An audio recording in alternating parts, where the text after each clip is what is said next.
Hear me okay with the microphone? Okay. So a lot of cultured and scientifically informed people nowadays think that Judeo-Christian faith is irrational or in some way intellectually defective. One common reason for thinking this is the idea that faith involves believing on insufficient evidence. The most straightforward reply argues that the evidence is sufficient to meet ordinary standards of rationality or justification appropriate to belief, typically by appeal to natural theology. Alternatively, Reformed epistemology maintains that theistic beliefs can be properly basic, in the sense that they're not based on argument or inferred from other beliefs, but directly grounded, albeit fallibly and defeasibly, in experience. I've already argued elsewhere that Judeo-Christian faith does not require belief. And today, I want to use the example of an imaginary character, Famia, to explore a characterization of faith centered on voluntary action. Famia, let us suppose, is deeply attracted to a particular monotheistic religious tradition, such as Judaism, Christianity, or Islam, but has profound intellectual doubts about core claims made by those traditions. I'll argue that action-centered faith can be both epistemically and practically rational, even under a wide variety of subpar evidential circumstances.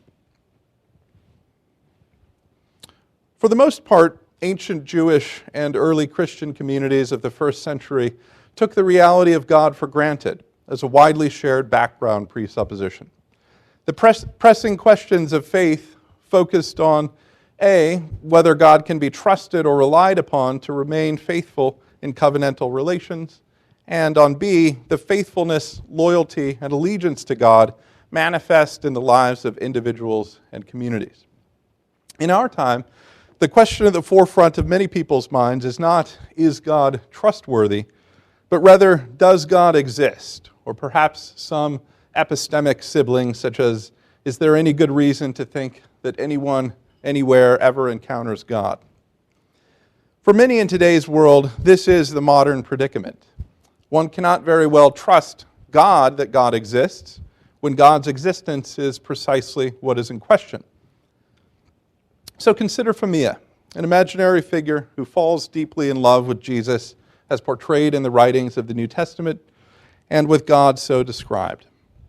But she's skeptical by disposition, and intellectually, a thoroughgoing physicalism or naturalism is the only live alternative.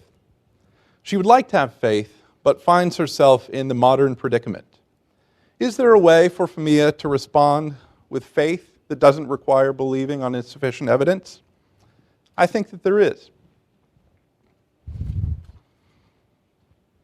We can characterize three sorts of conditions that will typically be satisfied, or roles that need to be filled in order for someone to fit the attitudinal profile of having faith in a person in paradigm instances. First, having faith in a person will characteristically involve a form of personal response, which I call a reliant relational response.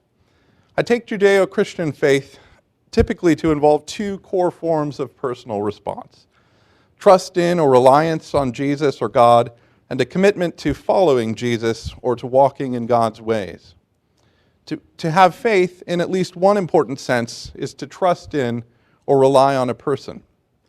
Pistis, faith, is the trust in or reliance on God that God is said to desire of humans as a proper response to God's pistos, faithfulness, a turning toward God and entrusting oneself to God's care.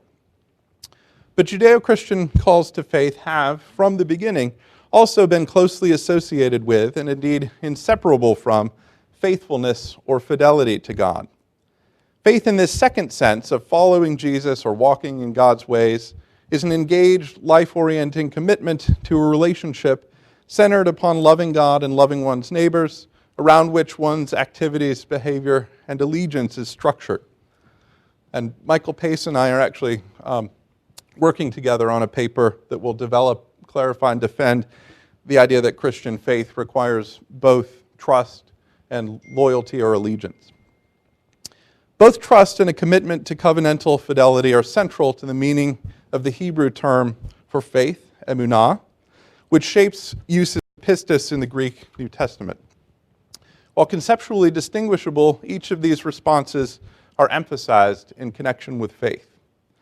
So both interpersonal trust or reliance and following faithfully are ways of remaining actively engaged in a relationship. And together they constitute the sort of reliant relational response that I take to be at the core of paradigm cases of Judeo-Christian faith. Second, with respect to the affective dimension, faith in a person arguably requires some sort of positive valuation, being for or endorsement of the relationship with the person or of the propositions that might be presupposed. Third, while having faith in a person if having faith in a person does presuppose claims about reality, it also involves taking a positive cognitive stand on the content in question. Traditional Judeo-Christian faith presupposes some particular claims about reality, such as that God exists, that Jesus is the Messiah, and where it does, faith will involve some sort of positive cognitive stance on the truth of the relevant propositions. And belief, of course, is one sort of attitude that satisfies this condition, but belief is not the only form of intellectual commitment that can fill this role.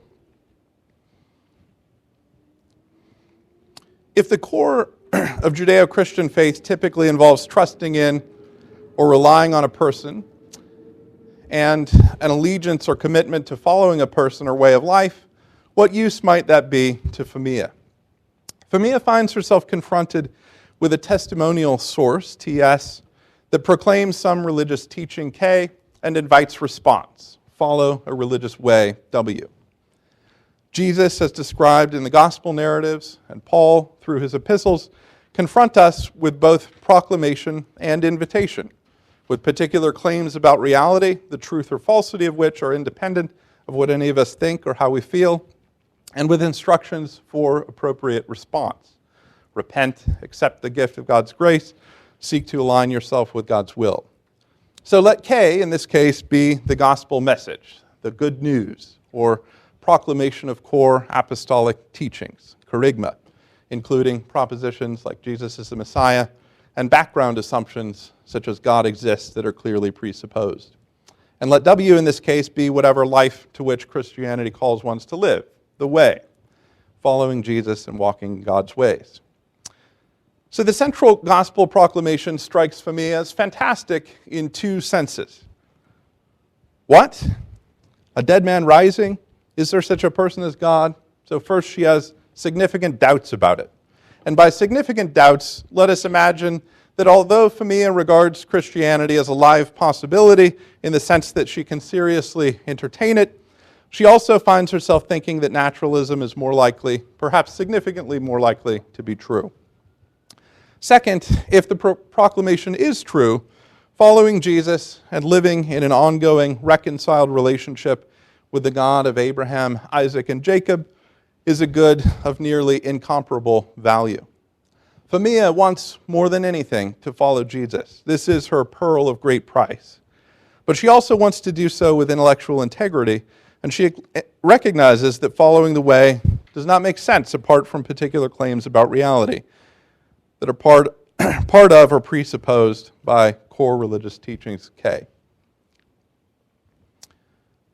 Suppose then that Phemia decides to follow Jesus and to rely on or trust in his teachings or in the testimony of the authors of the Greek New Testament. Given her doubts, how could she have faith in God?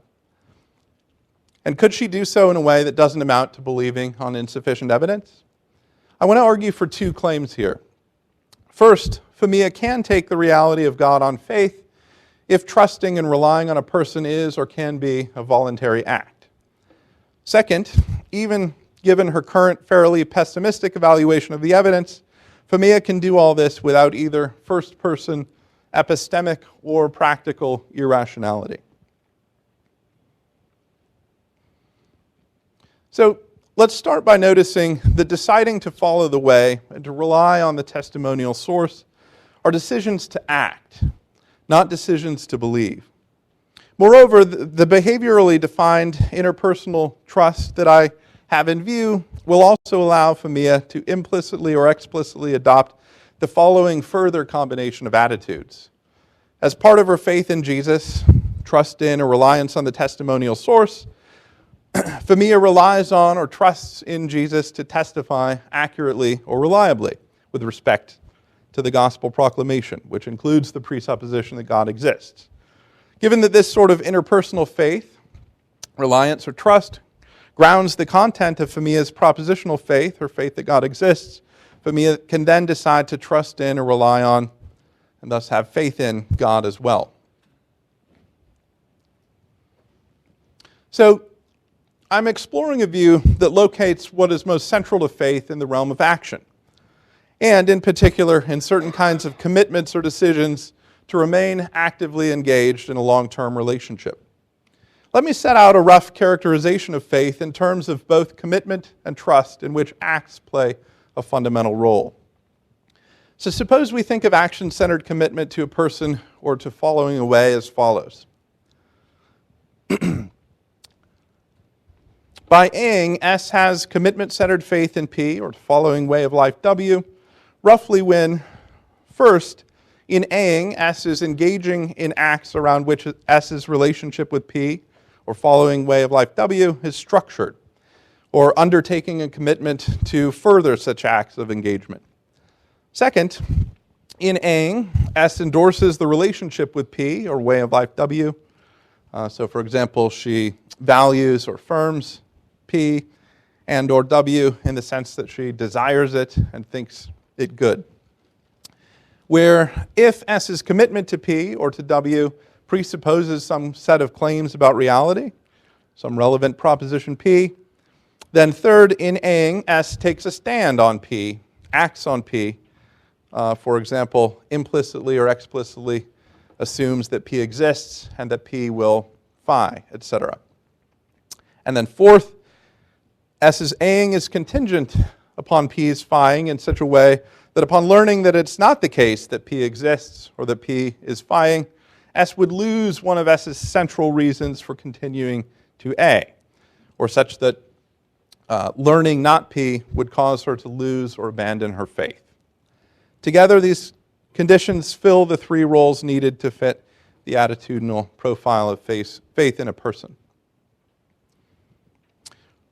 Now consider faith construed as trust in or reliance on a person. So conditions 2, 3, and 4 can be filled by actions in just the same way as they were filled for following. But now, S's Ing is an act of faith in person P to do something phi, roughly when S's Ing is an act of trust in or reliance on P.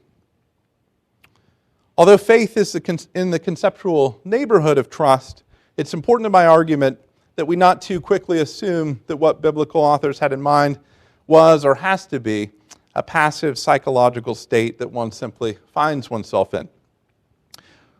What I have in mind is a voluntary, behaviorally defined act of trust or attitude in the neighborhood of trust or reliance. In the cases I will take as paradigms, faith involves one in a relationship in which one freely gives charge to or entrusts matters of personal concern and well-being to the care and judgment of another person. So we can begin to unpack the notion of reliance as follows. So it might be sufficient for reliance if S acts on the assumption that P will phi, and achieving the goal at which S's Ing aims significantly depends on whether or not P phis. Or to act on the assumption that P will phi is to do those actions which S would do if S believed the stated assumption that P will phi strongly. In relying on P, S makes herself vulnerable to P, at least in the sense that the success of her own actions depends on P doing whatever it is that S is counting on P to do. Unless P phis, S will not, or at least is less likely to achieve her goal in acting as she does. So perhaps some form of reliance in combination with the other conditions placed on faith in a person, filled by actions 2, 3, and 4, could satisfy all that's required for jointly sufficient conditions on having faith in a person. But Judeo-Christian faith arguably requires something more than this thin sort of reliance, some richer notion of trust. A bank robber could rely on a bank teller's inability to distinguish his fake gun from a real one without trusting the teller. Moreover, that sort of reliance is also compatible with S being certain that P will phi. So drawing on Swinburne's faith and reason here, we can add a condition to the effect that in acting on the assumption that P will phi, S also assumes that P will be motivated to act out of goodwill towards S.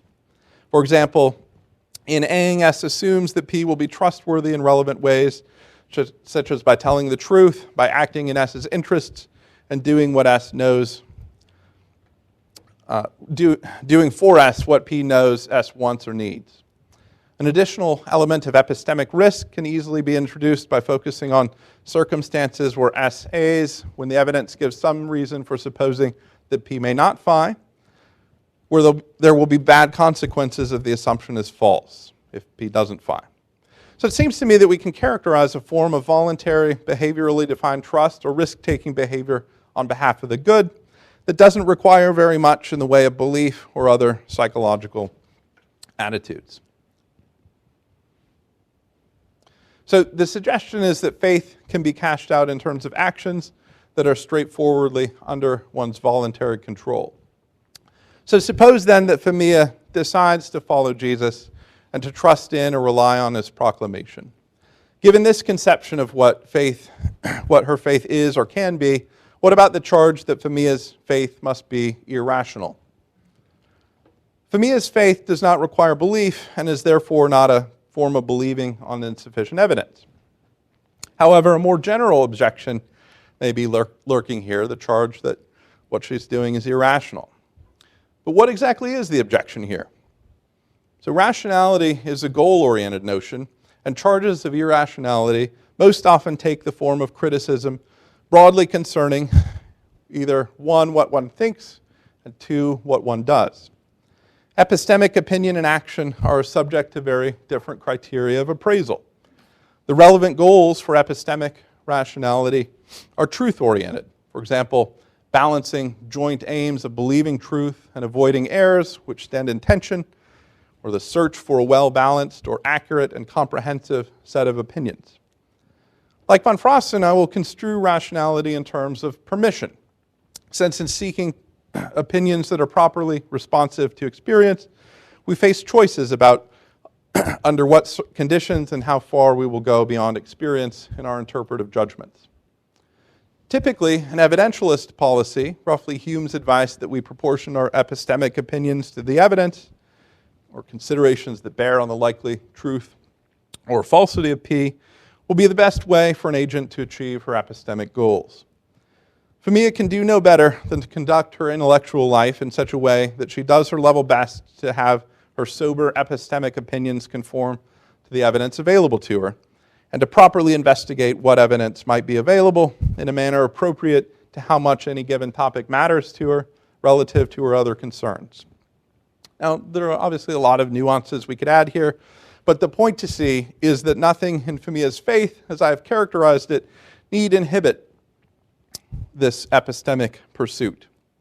Because Phemia's faith is located primarily in the domain of action and is compatible even with significant doubt, intellectually she is free to follow the arguments and evidence where it leads.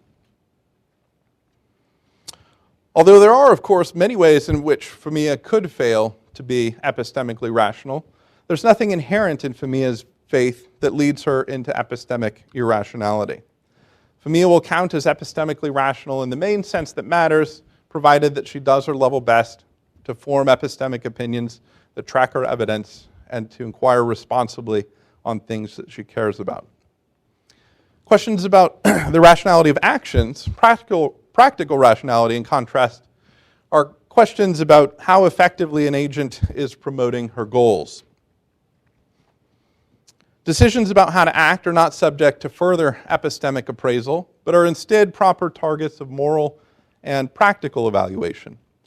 By the lights of decision theory, one of the most important ways of thinking about practical rationality currently on offer, practical rationality is a matter of evaluating whether our epistemic opinions, credences, or personal probabilities are combined with our utility assignments, values, or what we care about, for a range of various possible outcomes in such a way that effectively promotes what one takes to be one's interest by maximizing expected utility. So the point to notice here, as Pascal realized, is that it's just a fact about standard decision theory that when you have a big discrepancy between the valuations of the outcomes, then it can be rational to follow a Christian way, even if you think an alternative such as naturalism is more likely given the evidence available to you. Similarly, if you place a high value on starting and owning your own business, or becoming a great author, or great artist, or having a career in baseball, it could be rational to pursue those goals, even if you knew or believed your chances of success were very slim.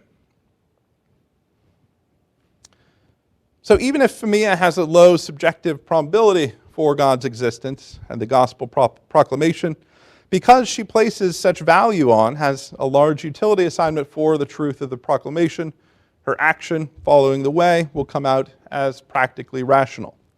Indeed, if Femia values that religious way as a pearl of great price, in the sense that she values it so highly that she's willing to forego many, perhaps any, other potential goods to pursue it, deciding to follow Jesus can be practically rational for Femia, even for very low but non-zero, maybe non-negligible subjective probabilities for Christianity. So, several features of the argument as I have presented it are worth noting. All right, so first, Pascal's wager is often presented as a choice between courses of action that one might undertake in the hopes of coming to believe the proclamation. And here the act is constitutive of her faith, and the decision comes in as a response to the accusation that Femia's action-centered faith is irrational. That's why I'm bringing the decision theory in here. All right. Second, what's been shown is not that her faith is rationally required for Femia or anyone else. My claim is only the more modest one, that according to standard decision theory, in following the way, Femia's actions are rationally permissible by her own lights. In particular, Femia's decision to follow Jesus can be practically rational by her own lights, despite her having significant doubts about the central ontological presuppositions or claims of the gospel. Third, others can use the same reasoning in application to other religious traditions. So despite Femia's deep doubts about the central Christian proclamation, there's a form of voluntary response available to her that can constitute a non-trivial form of Christian faith. Moreover, I've argued for several significant conclusions about the rationality of such action-centered faith.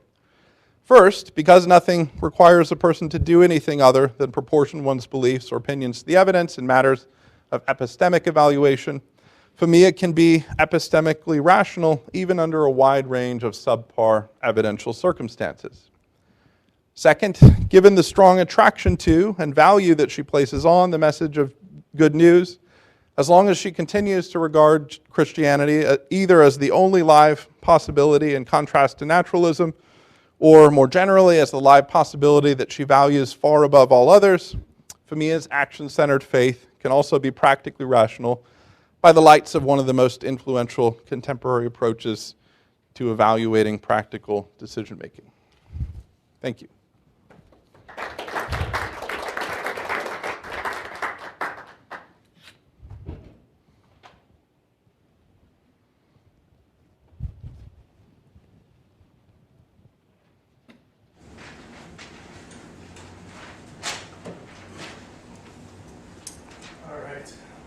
Well, thanks, Dan, for a great paper, and this is maybe the third or fourth paper of Dan's that I've either heard or read, and they fit together very nicely.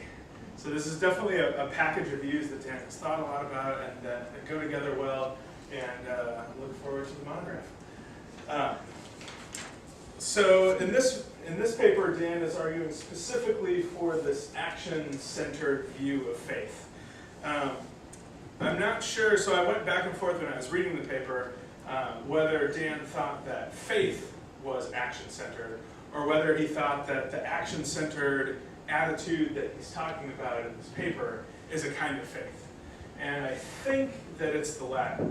I put this in the comments, so, but just back and forth, I decided that it was the latter. Action-centered faith is what Dan is talking about. And since action-centered faith is faith and it's action-centered, you can have a really weak epistemic attitude as long as the actions are right.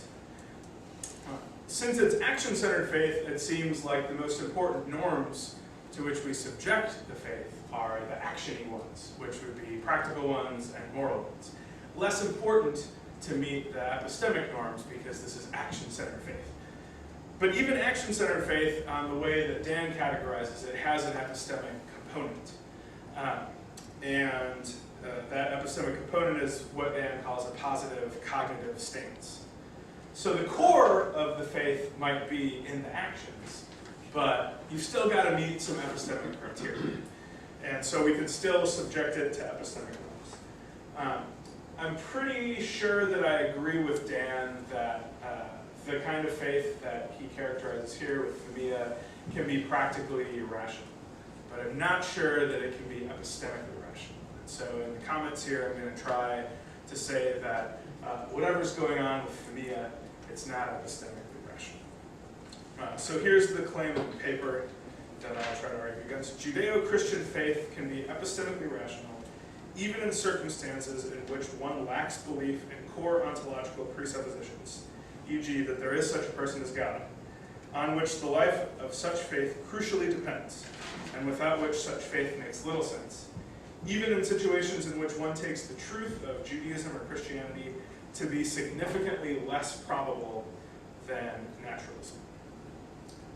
One of Dan's main motivations for talking about action-centered faith is to allow for some weaker epistemic attitude than belief to be the one that is this positive cognitive stance.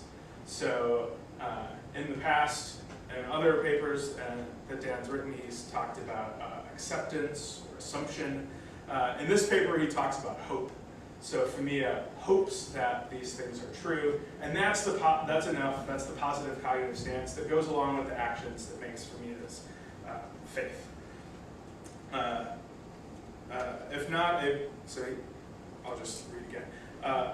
Here's what he says. Hope, which has both an evaluative and a cognitive component, can play both the affective and cognitive roles. What if a profound hope, allegiance, or decision to trust, in contrast to a confident belief or table-thumping certainty, could ground some forms of religious commitment or ways of life? The conditions of rationality for hope differ than those for confident belief. End quote. And then he goes on to talk about the case of the lottery ticket and how you can hope you'll win the Powerball even though the chances are 1 in whatever they were. And I wanted to buy one. I was kind of bummed out when the drawing took place and I had forgotten. Even though I know I won't win, or at least can be really confident, I can still have that hope for a little bit, and that's fun.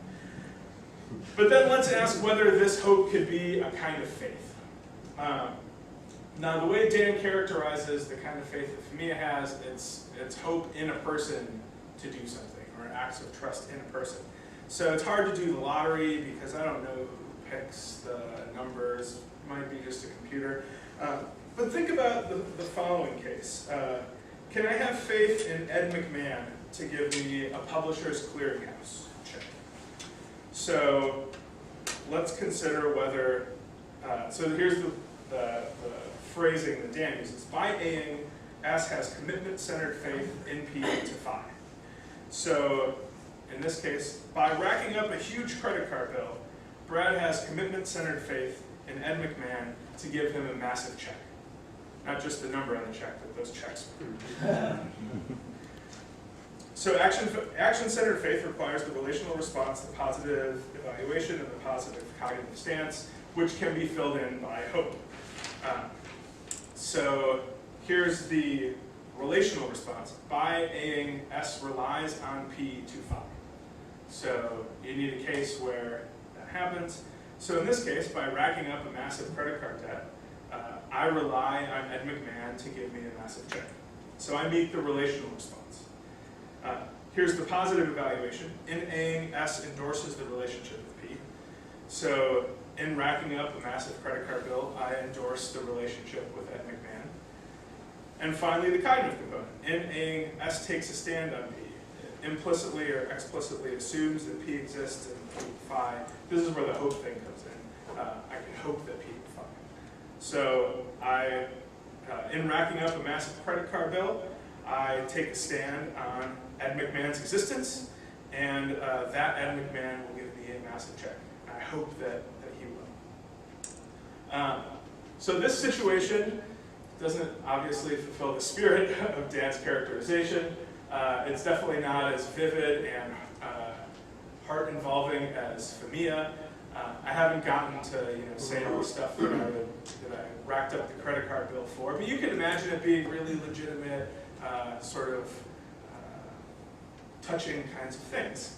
And I'm relying on Ed McMahon to come through. But I don't think that I have faith in Ed McMahon. And if I do have faith in Ed McMahon, it's not very epistemically rational. It seems like something more is required to this to make this a case of faith, or at least make it a case of epistemically rational faith.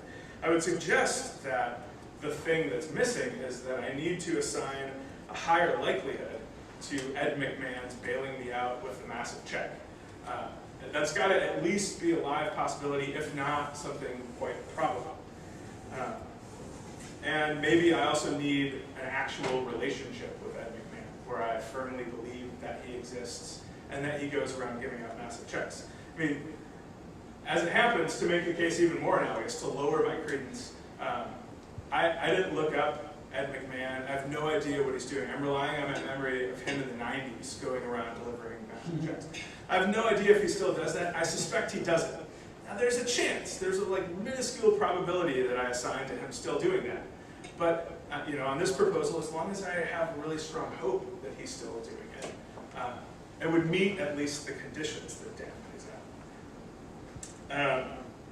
Okay, so the moral of the lottery case is, I don't think it's faith, but it does meet the conditions, I think, for Dan's action-centered faith. And if it is action-centered faith, then it's not an epistemically rational kind of faith.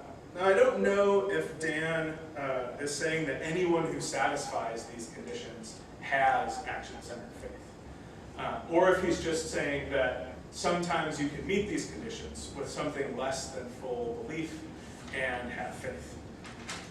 If it's the former, that anyone who meets the conditions has action-centered faith, then I think I've given a counterexample. If it's the latter, then all Dan has to do is just provide one case of someone who meets the conditions but has really low credence, and he'll have shown that action-centered faith isn't.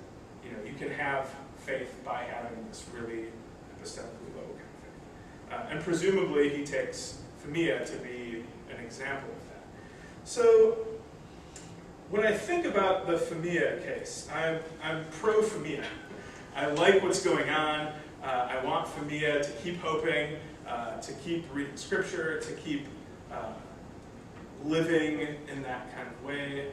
And at the same time, when I find myself lowering her credence in the existence of God more and more and more, I find myself less and less willing to call what she has faith, even if she keeps acting the same way.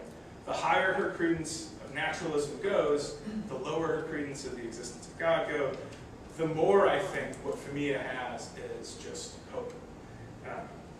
And the other aspects of action-centered faith, the reliant relational response and the positive affective, those often accompany hope.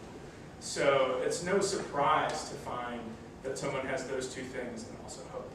And I certainly don't think in all the cases where someone has those two things and also has hope, that that person has faith. Furthermore, so if it's not hope, but it's some sort of act of reliance or trust or something else, I still find myself thinking, the less Famia thinks it's probable that God exists, that is, the lower her probability is that God exists, the less she's actually relying on God or trusting in God or doing any of those things. And as a final parting shot, Dan says you can't have credence of 0. It's got to be, he says in the paper, some non-zero credence. So it can be arbitrarily small, but not 0. And I wonder, if we're going to lower it that low to almost infinitesimal, why not 0? What bars someone who has absolutely credence 0 in the existence of someone to have faith in that someone? I look forward to seeing what Dan will say. Thanks.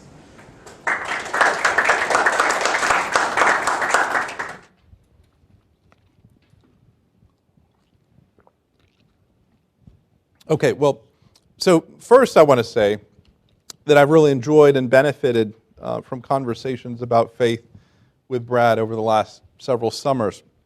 And I expected nothing less than that he would raise some challenging, fun, and important points about the view that I'm exploring. So thanks, Brad, for your comments. I appreciate them. Now, before turning to Brad's sweepstakes example, let me say a bit about hope and how it could fit in on my view. Hope is a complex attitude that involves both evaluation and opinion, or at least some relatively weak constraints on opinion. So I take it that to say that S hopes the P involves at least that S desires the P, and S does not believe the P is impossible. If I hope for sunny weather on my sister's wedding day, ordinarily this will involve both a desire that the weather will be sunny and a belief, say, that this is at least possible. And so clearly I can hope for sunny weather, even if I believe that alternatives like rain or even snow are more likely. So I do think that hope would be one way of filling the affective and cognitive roles needed for having faith in a person, though it does so in a way that need not involve action. So Brad and I agree that hope by itself is not sufficient for faith, but we disagree about the reason why. He suggests perhaps the sole difference between faith that P and hope that P is the credence one assigns to P. And I think that the key difference rests elsewhere. The sort of religious faith that I have in view as paradigms involves active entrusting yourself to another person and a commitment to following. But you can hope that P without taking any action or responding at all. I don't think we should assume that a reliant relational response is something that you'd expect to accompany hope. Very often it doesn't. So I can hope to win the $1 billion Powerball without being prepared to recklessly charge up my credit card. Now, Brad invites us to consider an example in which we add reliance to hope. So, Brad gets it. You just found those? Brad. All right. So, Brad gets a bulk mailing, and he hopes to win the Publishers Clearinghouse sweepstakes. Although he believes correctly that his chances of winning are vanishingly slim, he does strongly desire to win. And then Brad takes the ill-advised step of recklessly charging up his credit card. And in so acting, he relies on Ed McMahon to improve his financial situation, bringing the sweepstakes check to his door. And Brad uses this example to probe two different kinds of issues. So questions about the adequacy of the account of faith that I proposed, and about the rationality of the cases in question, whether or not they count as faith. So let's consider rationality first. So I agree with Brad that it doesn't seem practically rational for him to rely on Ed in this way. Given the values that Brad and most of us have, as nice as it would be to win, there's a lot that he stands to lose in charging the credit card now. His actions very likely will have terrible consequences both for him and his family. And that stuff's too important for him, for it to be practically rational to behave so irresponsibly. Clearly, he's not ordering his life in such a way as to promote his long-term goals very effectively. In the Femia case, both Brad and I agree that she can be practically rational, given that this is her pearl of great price. Now, Brad believes that the sweepstakes case definitely isn't epistemically rational. And here, I disagree. The aspect of the case that is subject to epistemic norms is his epistemic opinion. And so long as Brad has a realistic assessment of just how low his odds of winning are, there's no epistemic irrationality. Indeed, he's properly responding to his evidence.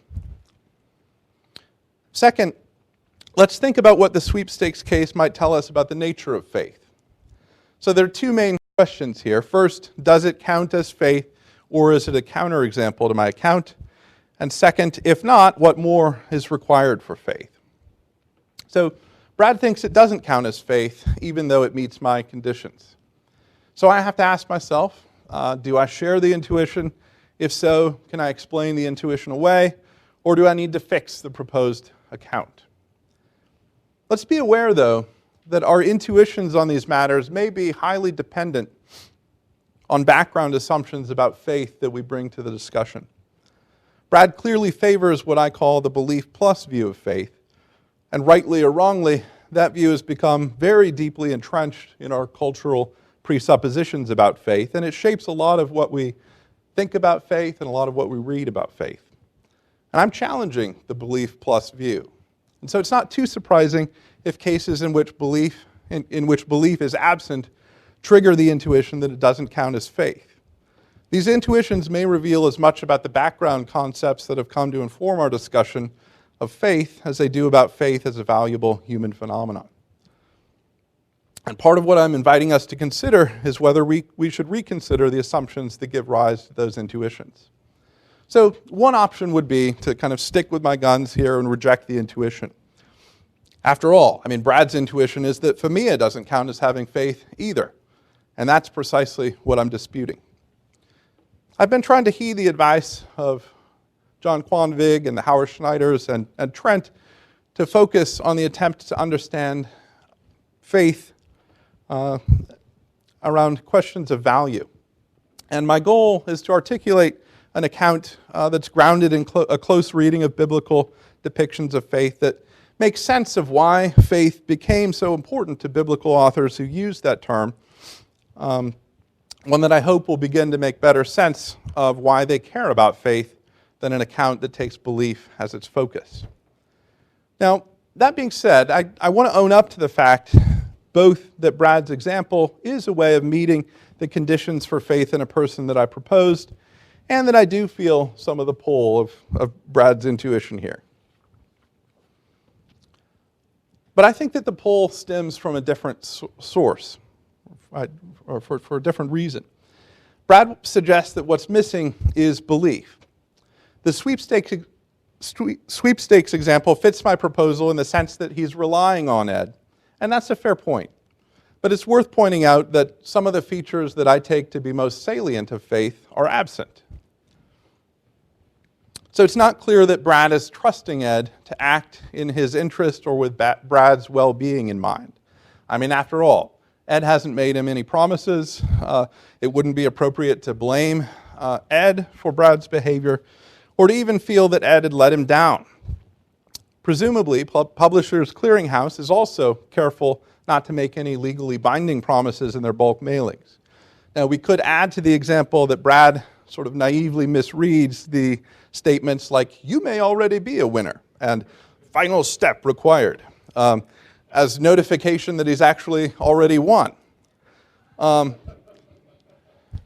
then I think that we'd both agree that what we have is a case of misplaced faith, and I think any account of the nature of faith should allow that it can be misplaced.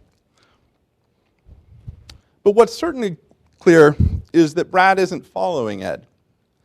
All right, he's got no allegiance or loyalty to Ed, and there's no sense in which he's made a commitment to faithfully engaging in a relationship with Ed or to following Ed.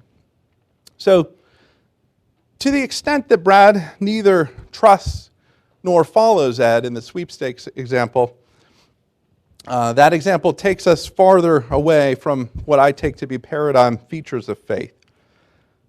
So my proposal might arguably have the resources to account for, or partially account for, the intuition that it doesn't seem like a great example of faith, that it's at best a kind of marginal case. But it may well be that Brad has identified a weakness in the way I'm formulating my proposal, and then I need to learn from it and see if I can revise my account accordingly. So I'd like to distinguish, or think more carefully about whether I can distinguish between trust and reliance more effectively, and perhaps develop a kind of richer notion of trust or attitude in the neighborhood of trust that could still be under one's voluntary control. So thanks, Brad, for a challenging set of comments, and I'll look forward to more conversation with you.